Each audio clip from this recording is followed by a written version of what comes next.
Mark Passwaters, the publisher of AggieYell.com, between the hedges at Sanford Stadium in Athens after a very frustrating 1913 loss for Texas A&M to number 4 Georgia.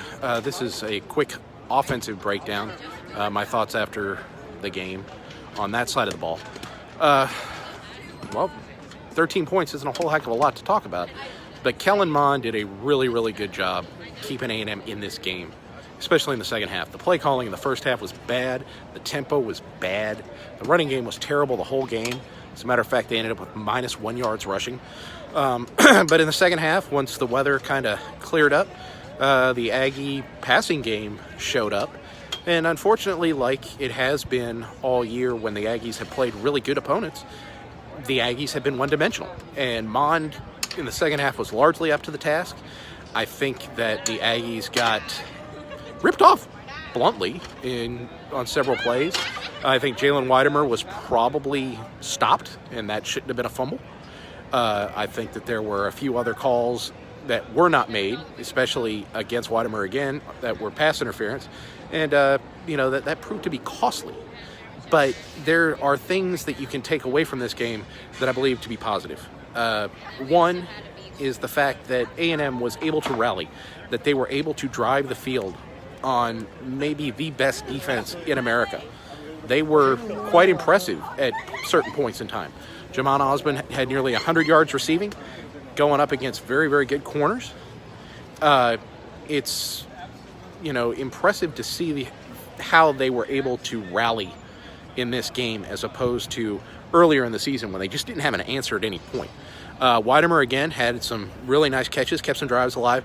A&M did a really good job converting some big third downs in the second half, but there were still self-inflicted wounds. You had 3 or 4 penalties, 5-yard infractions, false starts, things of that nature on 3rd and very shorts that were extremely costly.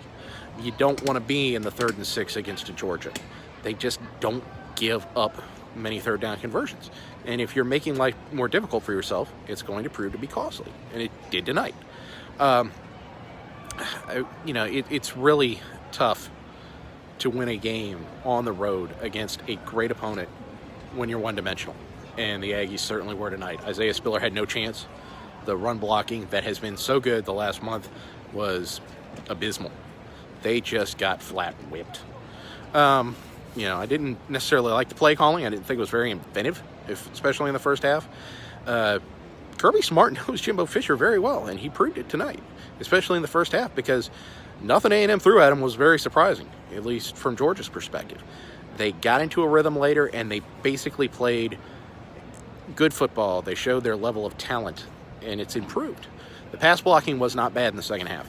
It was actually surprisingly good after what happened in the first half. But when you can't get a yard, you can't get a foot, it's very tough to win football games. And, you can make the argument that's what it came down to. You make the argument that the officiating was terrible, and it was. But in the end of the game, A&M has a lot of things to build on, but the problem is that there are still things that need to be built. And you've got 1 week left and you got LSU. A&M has to find that running game again. They've got to get the tempo. They've got to get disciplined. Because if you're not in Death Valley, if they repeat what they did today, it's going to be ugly. And I think they know that. So we'll see what they've got in store.